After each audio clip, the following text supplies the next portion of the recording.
Hello and welcome to At the Podium with me, Patrick Huey. I will be your host and guide and fellow student as we hear words of wisdom from folks who come from different walks of life, careers, and experiences, but all share one thing in common. They have stepped fully into the transformative power of saying yes to the unexpected turns of their lives, making an impact on the world we live in today. At the Podium will be an intersection of art, culture, big thoughts, good old-fashioned conversation, and ultimately joy. Today, I'm thrilled and humbled to welcome Regina Bain. Regina is the executive director of the Louis Armstrong House Museum and Archives in Queens, New York. It's affectionately known as LAM. Previous to your appointment at LAM, Ms. Bain served as Associate Vice President of the Posse Foundation, a national leadership and college access program, which helps to send teams of students or posses to top colleges and universities. At Posse, Ms. Bain helped to onboard and provide oversight for executive directors in Posse's 13 site offices, and she helped to double Posse's STEM initiative. Ms. Bain's efforts helped to increase Posse's national student graduation rates for 4 years consecutive. Ms. Bain is committed to social justice. She facilitates and trains others to facilitate conversations on social identity, leadership, and group dynamics. She is currently the co-chair of Culture at Free's Anti-Racism Subcommittee. She serves on the National Advisory Council of Urban Bushwomen, a dance company that galvanizes artists, activists, and audiences through performances, artist development, and community involvement. She produces the Drama Podcast, leads the Yale Black Alumni Association, and serves on the Yale Board of Governors. Ms. Bain earned her BA in African American Studies and Theater from Yale University and received her MFA from the Yale School of Drama. Sounds good. Sounds good.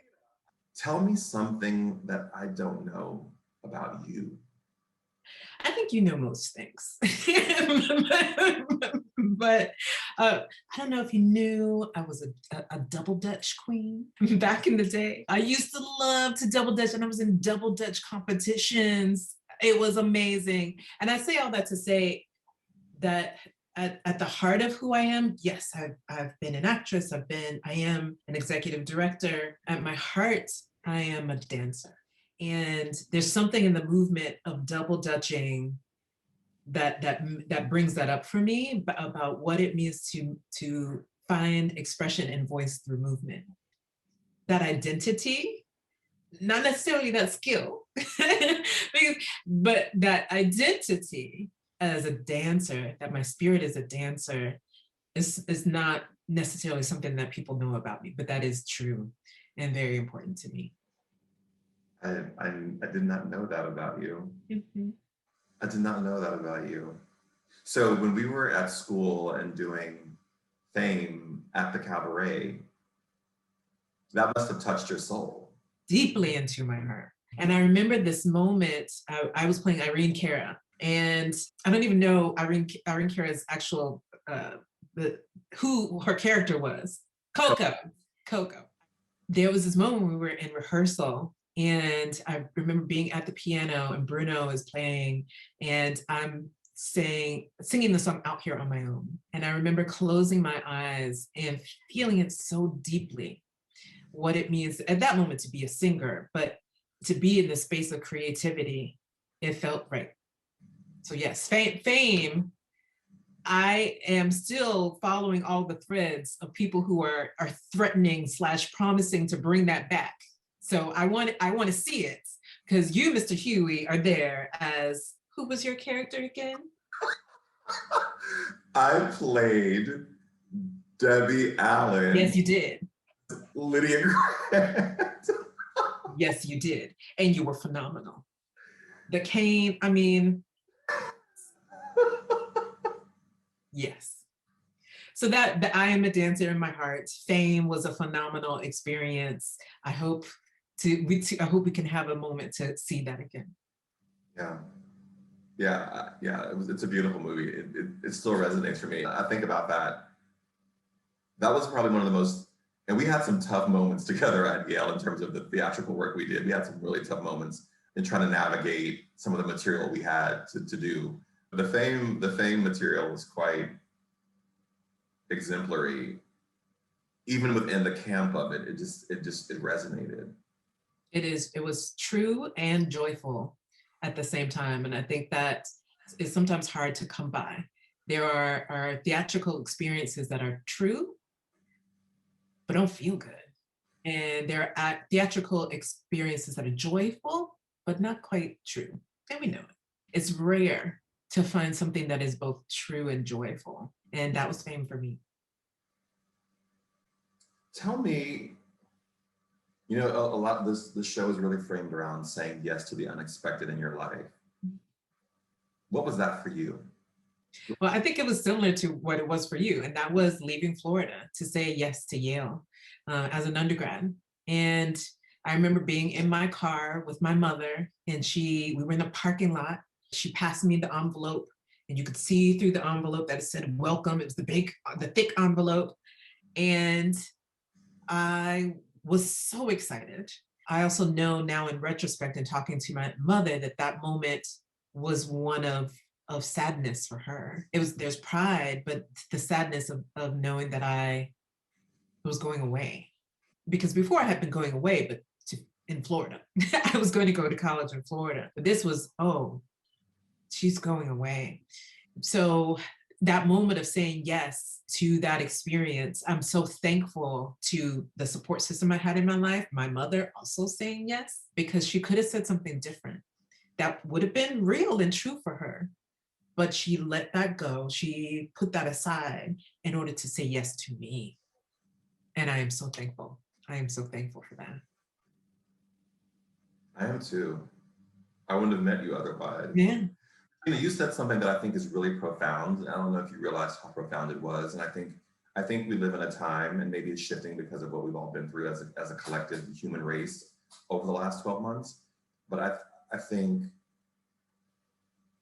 you said something, and you just reiterated it in this answer, that joy and what feels good and what's right may not all be linked together. Because in the moment of you saying yes to Yale, which is a great moment, probably of joy and fear for you, it's profound sadness and pride for your mother. And I think these big moments of transition are quite complex and quite emotionally unsettling. Mm-hmm. You must nonetheless do what you must do. Yes. You must step into joy, which is not the same as happiness, and move forward. And move forward with I think about Wesley again and what it means to move forward with your chest, with your gut, with your whole self, and spring forward. Yeah, gotta do that. And keep making a choice to do that through your life. I wonder how often I think about myself that I'm waiting for a feeling. And if you keep waiting for the feeling, you miss the moment. And I think that's one thing that happened in our training as actors. And people always ask what the Yale method of training is. And I'm like, I don't know what they're doing now, but back in when we were there, it probably hasn't changed that much. But, we didn't talk a lot about our feelings in that training. We talked a lot about what we were doing and how you were feeling if you're my scene partner and what I was observing in you, but there was very little focus on what I felt. Mm. And I think we are in a moment now where we're all talking a lot about how we feel and what we think and what we believe. And that's important. It has its place, but that's not determinative. It's not dispositive. That just feel it, it's true. And just because, that's just not part of it. I think you just hit on that in a really profound way, that it's just a great moment for you and maybe not such a great moment for your mom. Yeah. Truth. But it is truth. That is true. And I hadn't really thought of our training in that way, that it really was about what I remember of the training long ago was you had to make a choice about what you wanted. What do you want? What do you want? What does this character want? What did they want? All right, you want this? How are you getting it in this scene? It's not about how you feel. It's about how you're going to make the other person feel in order to get what you want. It's kind of Machiavellian, but and maybe a bad way of thinking about what humanity is. But I think there's something to that. Is what do you want? What are you striving for? What does this person want? And it's not as simple as I want this job. I want this girlfriend. I want. It's what is the goal of your heart, the secret desire that moves you. What do you want? And that, I think, is good training to tap into. For life. For life. For life. What do you want? What do you really want? Mm-hmm. Yesterday, I was on a Zoom call with a friend of mine who I went to Vanderbilt with. She's now a school teacher in Baton Rouge, Louisiana. She works with, I guess society would call them at-risk youth, but whatever, you know what that means. Yes, I do. I was coaching them on monologues, and I instantly reverted back to who are you and what do you want? And when they really answered that question, it changed them. To feel the change, it was palpable even through the Zoom call. And I think it's a great question we should all ask ourselves. Who are you? What do you want? Yeah. And be prepared for an answer to make you say yes to something you didn't think you'd say yes to. How did you do that though? How did you say yes to becoming this top businesswoman leading these really impressive organizations? Here you are, a Yale-trained actress. We were one of 17 out of maybe 1,000 applicants. You had, you sometimes have the world handed to you when you come out of these programs, and yet you said yes to Posse for many years, and then you said yes to Louis Armstrong. Mm-hmm. How did you make that leap from Yale to that first yes, and then the second yes? Well, education, always a part of my life, and I had to say yes to that. And one of the ways I did that was to say yes to a random phone call. So I had put my picture and my resume into a database. There was the database for the people of color at Equity, some random thing. But there was a woman who accessed that database, and she was looking for people to hire because she had written a play based on the women's voices that she had heard at the Rape and Crisis Awareness Center at Princeton. And she was writing a play based on those women's voices, and she needed people to be in the play. And so she accessed this database and found me and called me. And I picked up the phone and said, yeah, I'll come do that. Random. And that woman was Dr. Tama Bryant Davis, who is a pastor, a leader now. And one of the other women who was involved in the production was Dr. Shirley Collado, who is the president of Ithaca College. And you know Shirley? We went to Vanderbilt together. Of course. So she was there, and at that time she was working for Posse, and she was a Posse alum. And she said, hey, are you interested in volunteering with our team? Because they work with young people that needs to be dynamic, they need to facilitate. And I think an acting class would be great. I had never taught acting in that way. I had taught literature for students. I taught Hamlet, but I hadn't taught acting, especially not for non-actors. I was like, okay. So I said yes, and ended up in a room with 30 incredible human beings who were passionate about youth, about cross-cultural dialogue, about power, and excavating conversations of power and putting it all on the table. And I said, I like this. So I'm going to keep volunteering with this. And that turned into full-time, and that turned into 17 years. And moving through that space of being the first to be in my position, it was called the senior training specialist at that time, to being an associate vice president, and moving from learning facilitation skills, which was the critical core skill that anyone at Posse needs, to also learning about budgets and management. And I just had to keep saying yes, yes, yes. And I am thankful for Wesley for that advice to say yes. Who impacted you in your formative years? Who was that person? My mama. Mamas. Of course, my mother. Of course, my grandmother, Wilhelmina Spires. Of course, my sister. Beyond my family, there's a woman's name I want to call, and this is Mrs. Deal. She was my kindergarten teacher.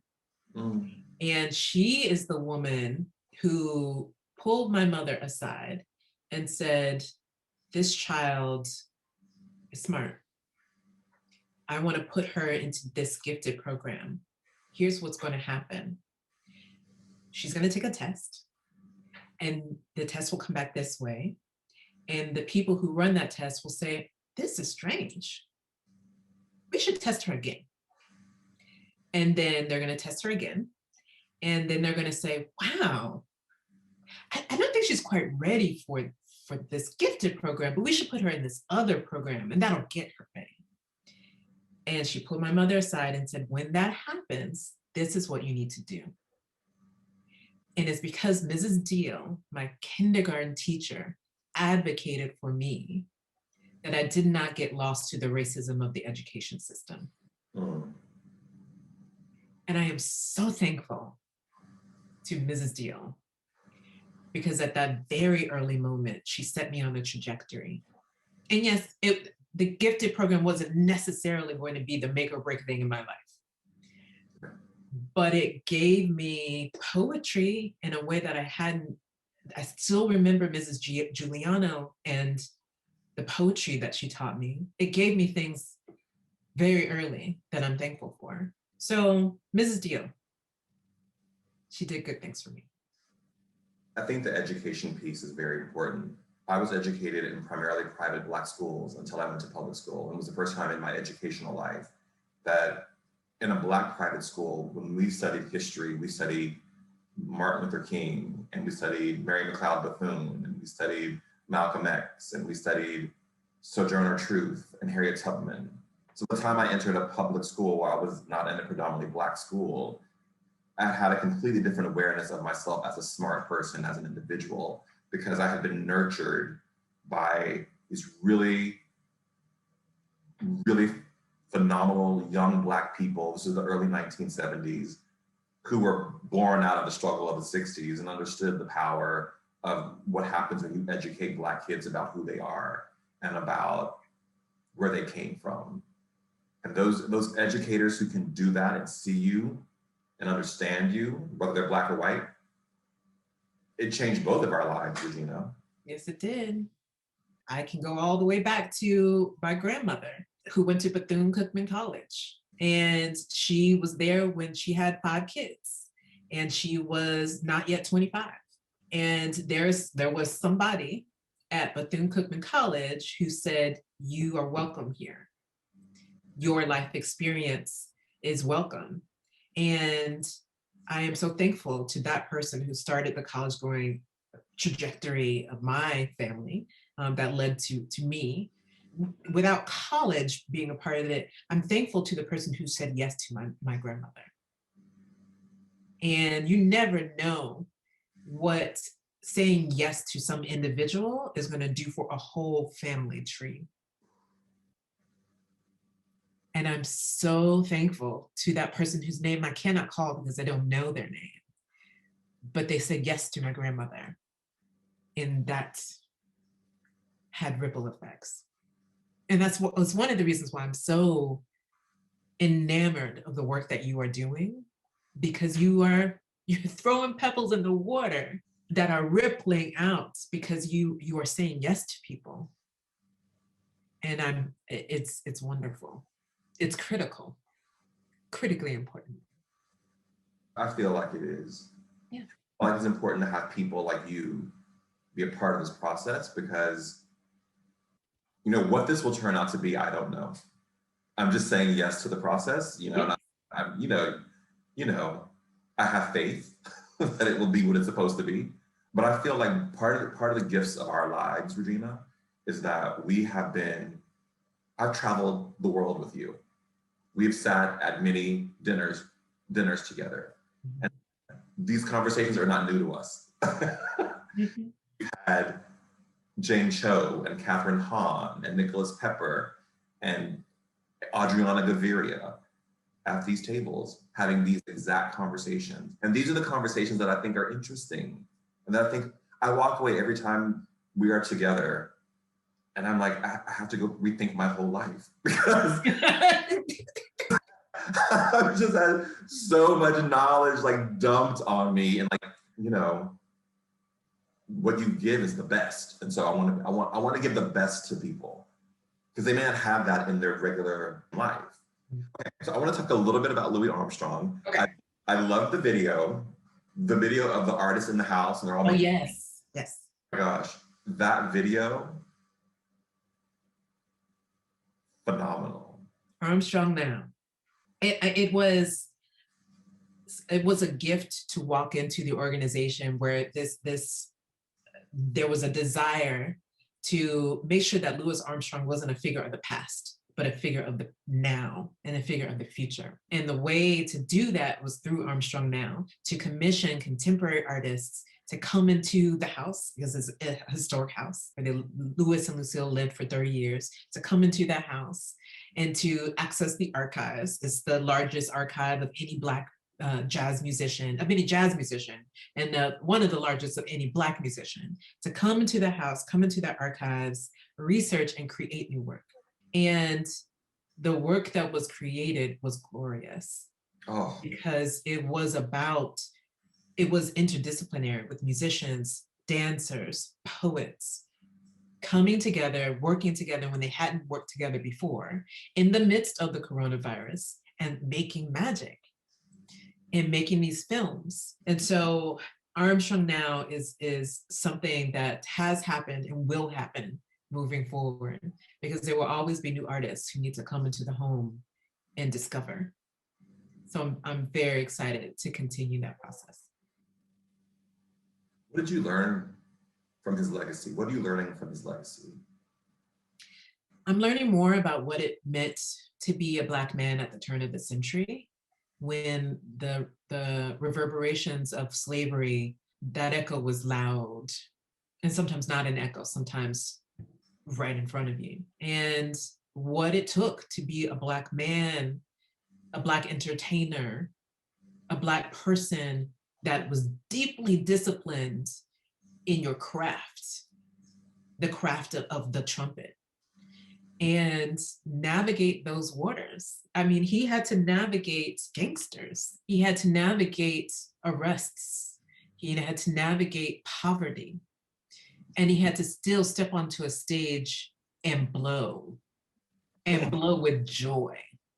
And that is worth exploring and worth investigating. So I'm learning more about that. Regina Bain, I cannot say thank you enough for your time today and your willingness to share your voice and your wisdom with us.